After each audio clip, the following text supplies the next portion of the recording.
Heaven Official's Blessing. Chapter 126. Audio source: WuXiaWorldAudiobook.com.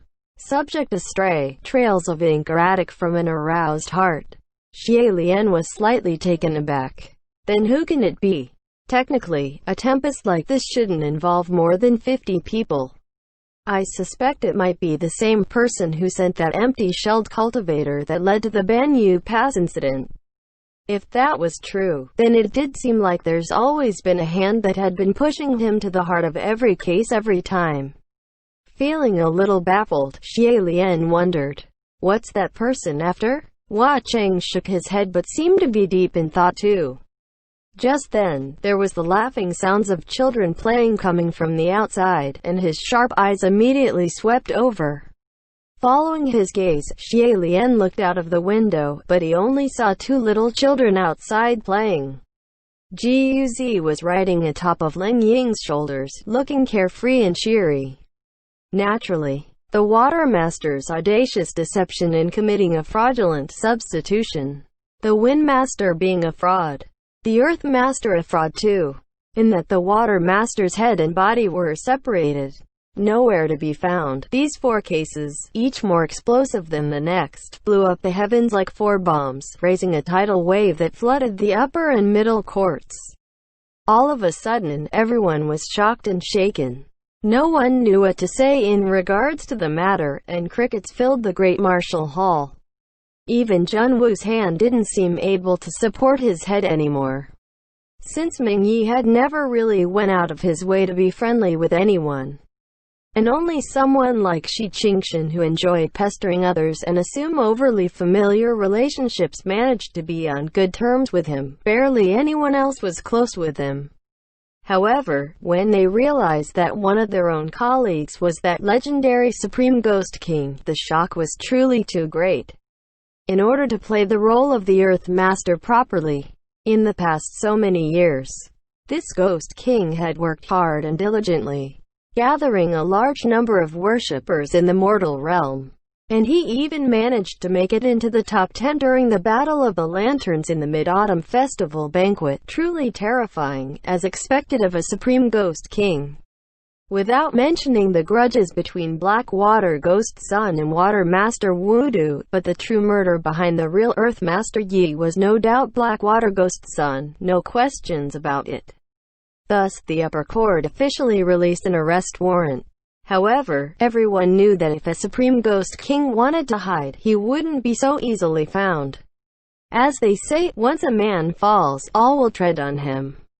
In the past, the Wind and Water Masters stood in greatness and glory with hundreds at their beck and call. Every time Shi Wudu appeared, he was extolled and celebrated.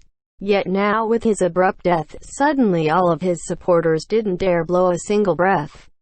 Shi Qingshan loved making friends and was generous, yet those numerous good friends all disappeared to who knows where. Pei Ming collected Shi Wudu's headless corpse, and on the day of his burial, it was quiet and empty of people.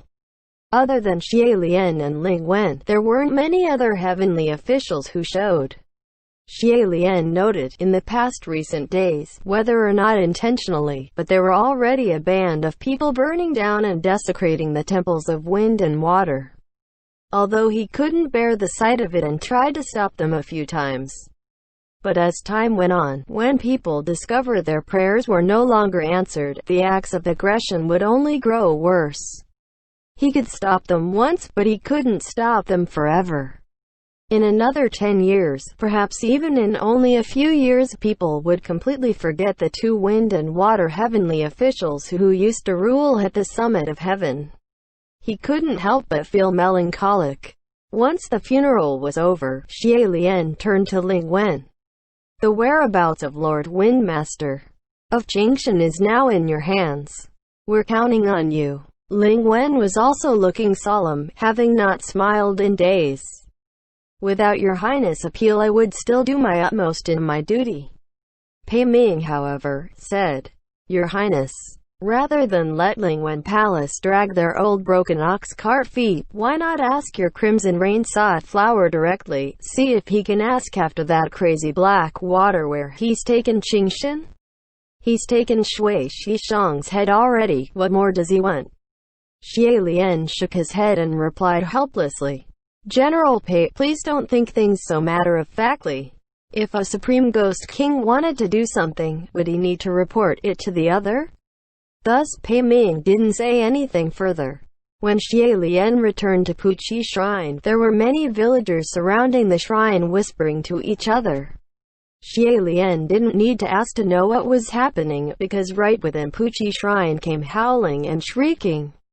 The village head was scared and nervous, tugging at him. Dao Zhang, your mad little cousin, he's.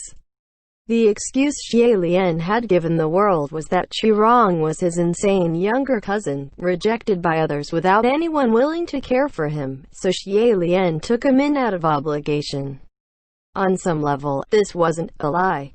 Is he going mad again? Don't worry, he's properly locked up. He won't escape. Everyone can go home, Xie Lian said. The villagers all murmured, oh, let's go, let's go. Before they dispersed, the village head gave Xie Lian a basket of eggs. Dao Zhang, you're Xiaohua. Xie Lian was bewildered at first.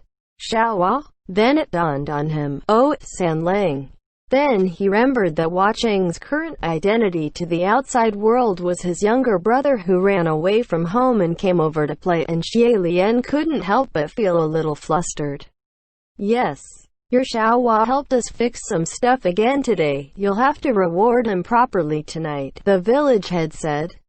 Yes, give him some supplements, get him strong and buff.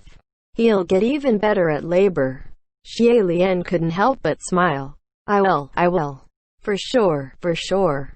When he opened the door, Lang Ying was already asleep curled up in the corner. Qirong was lying on the ground like a corpse and wailing, looking like his innards were on fire. Jiuzi was massaging his shoulders, chopping his back. Dad, are you better? Xie Lian removed the bamboo hat from his head and put the eggs down. What's with you? Ate something bad? Qirong spat. As long as you don't fucking cook me anything, I won't suffer stomach aches even if I were to lick shit and grime on the ground. Listening to him exaggerate, Xie Lian tucked his hands across in his sleeves. Then you really try licking those things and see if you get stomach aches. Patui, patui, patui. Qirong spat again. What the fuck did this old master say? You're showing your evil heart again, trying to come up with different ways to torture me. Aiyo, my good son, that's good, now chop this side. Fuck, what the fuck's going on? I've been nothing but aggravated lately, like a fucking cat in heat. Am I sick? Cousin Crown Prince. I'm sick. It must be cause you've been torturing me that I'm sick. You god fucking Snow Lotus, you're out for blood. Xie Lian crouched down and felt his forehead. Are you burning up? After a pause he dropped his hand and frowned. That's not it. You're not faking it, are you? Qirong was going to start cussing again and Jiuzi said pathetically. Dao Zhang, my dad didn't lie to you. He hasn't been feeling well lately, and he's wailed for a long time today. Watching Qirong wiggle on the floor, Xie Lian shook his head and rose to his feet ready to look for the medicine box when he suddenly noticed that the donation box was heavy. That donation box was newly built by Hua Cheng, so it shouldn't have anything inside. Puzzled, Xie Lian took out the key and opened it to see and was flabbergasted. He was once again blinded by a box full of Xing gold bars. Xie Lian quickly shut the donation box again. Didn't he already return that box of gold bars given by the Water Master? Who else would gift him something like this? It couldn't be Hua Cheng. He wouldn't do something so simple and vulgar like stuffing him with gold bars. Xie Lian turned his head around and asked, Qirong, did someone come by? Qirong pointed at his face and cussed. Oh wait, what's wrong with you? Do you really take me for a guard dog? Think you're a supreme? Even a supreme isn't this shameless. Not even that shitty Blackwater and watching that fucker dare take me for a guard dog. Bang. The door of Puchi Shrine was kicked open by someone, and it was Hua Cheng who came in. The moment he saw him, Chi-Rong instantly became mute, and silently wriggled to the side, not daring to make any more mentions of what he saw that night. "San Lang, you're back," Xie Lian said. Hua Cheng smiled cheerfully. "Yes. Thanks for your hard work," Xie Lian said. "The village had gifted some things to have me reward you, so we'll eat something good tonight." "Sounds good," Hua Cheng said. "But, Gerger, do you want to go over to my place tonight?" "The Ghost City?" Xie Lian asked. "And," Hua Cheng replied, "and take this thing along too?" He pointed at Chi-Rong. "See if there's any way we can pull his soul out." Humming for a moment, Xie Lian acquiesced. "That's probably a good idea. In any case, it's not good to keep dragging our feet on this." Of course, the most important reason was because Chi-Rong ate too much, and his Puchi Shrine could no longer afford it.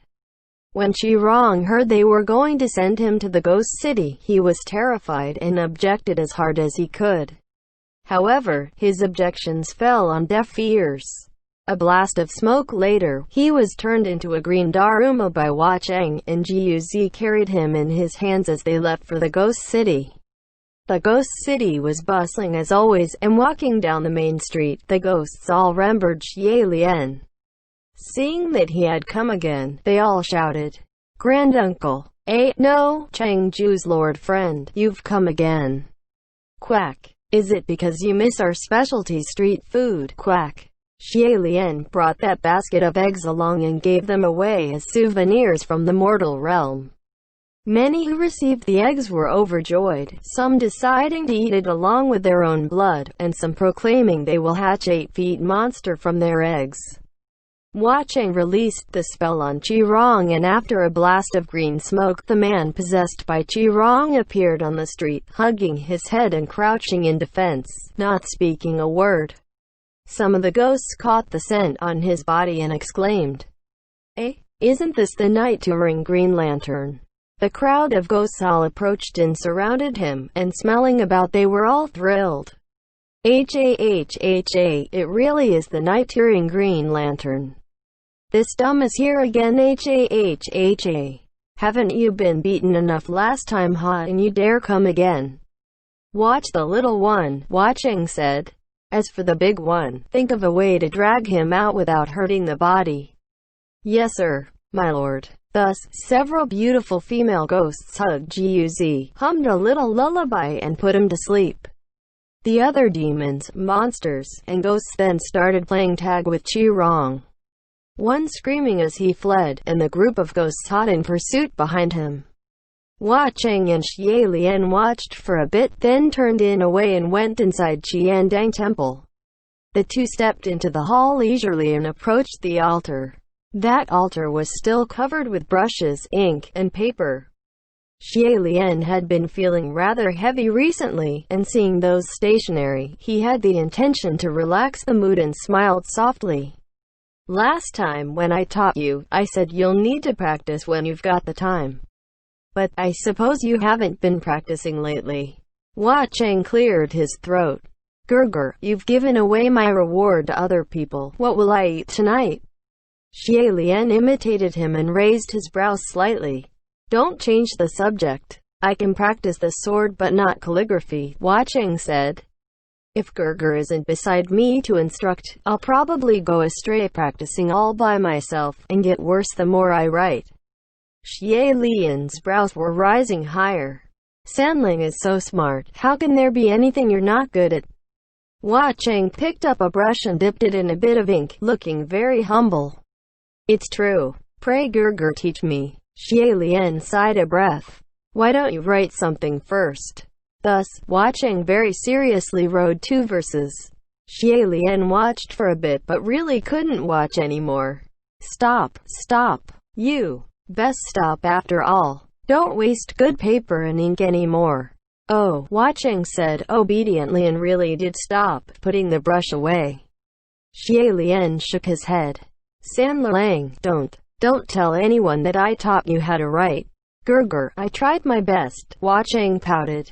The way he spoke really sounded like he was aggrieved. a proud supreme ghost king. If his name should be announced, all three realms would shiver in fright. Yet right now he stood like a young student, obediently listening to Xie Lian's critique.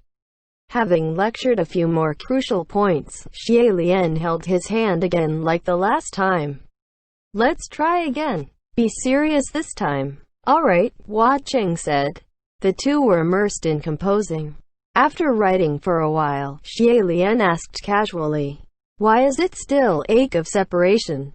1. Hua Cheng also answered casually, I like this poem. I like it too, Xie Lian said. But does San Lang have any other poems you like? Once you're familiar with writing this poem, you can try writing others. Roughly counting, this poem only had so many words. The two of them had written it for over 10 times, so it should be time to change to a different one. However, Hua Cheng was adamant.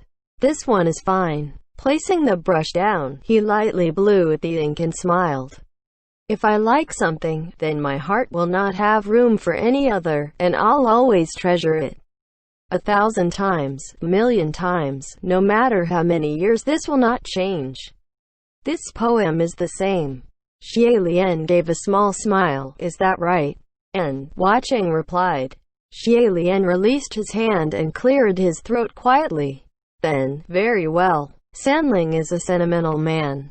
That's good. Oh, why don't you practice some more by yourself? That's right. Qi-Rong doesn't seem to be feeling well lately. Hua Cheng put down the paper and picked up the brush again. How is he unwell? Xie Lian turned around with his back facing Hua Cheng. He said something like he was feeling agitated all over. But I've looked him over and it didn't seem to be caused by that man's body. It can't be because the weather's bad? Behind him, Hua Cheng questioned. When did this start? It should be just in the past few days, Xie Lian replied.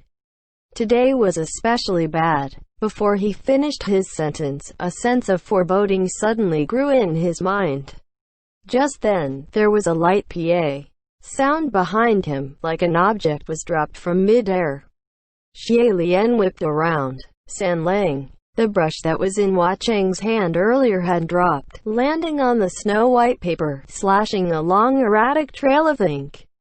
Hua Cheng's expression was sullen, his body unsteady, and he held himself up with a hand clutching the edge of the altar, while the other hand covered his right eye. MXTX Author's Notes. Hua is aggravated too. It's season again. Translator's Notes. Ache of Separation, the title of the poem Hua Cheng was writing in chapter 97. End chapter.